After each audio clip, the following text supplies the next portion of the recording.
So, Joe, President Trump keeps saying that they're going to have major legislation to announce very soon, vintage Trump in terms of the kinds of things he's saying. But what do we know in terms of timeline? What can we surmise in terms of timeline? So the guess here is this 232 investigation was supposed to be, it's typically like a 270-day process.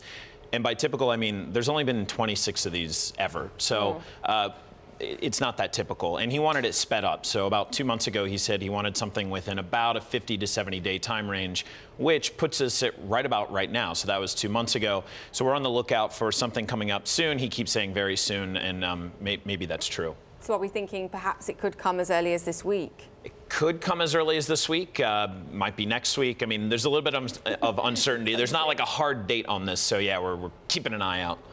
What kind of options does the Commerce Department and the White House have then when it comes to imports? And by imports, we're really talking about imports from China, right? It may be, and I think that's a big question in the market right now. So the options that they say they have are tariffs, quotas, or a hybrid of the two.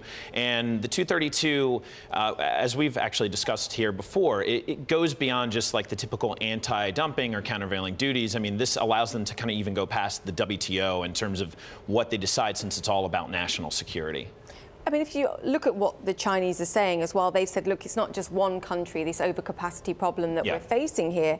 And actually, if you look at the volumes of their shipments to the United States, they've been falling since 2015, I believe. Right. So we had all of these trade cases that were successful back in 2016, gave a huge rally to both the domestic price of steel and to the domestic steel makers.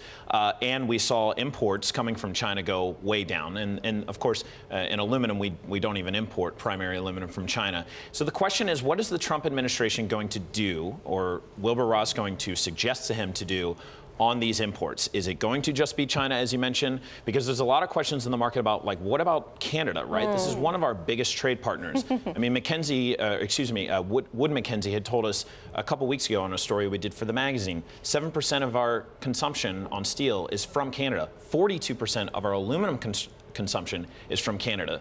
Big questions are there as to whether or not they'll levy tariffs or quotas against all countries, or if they're going to specify them.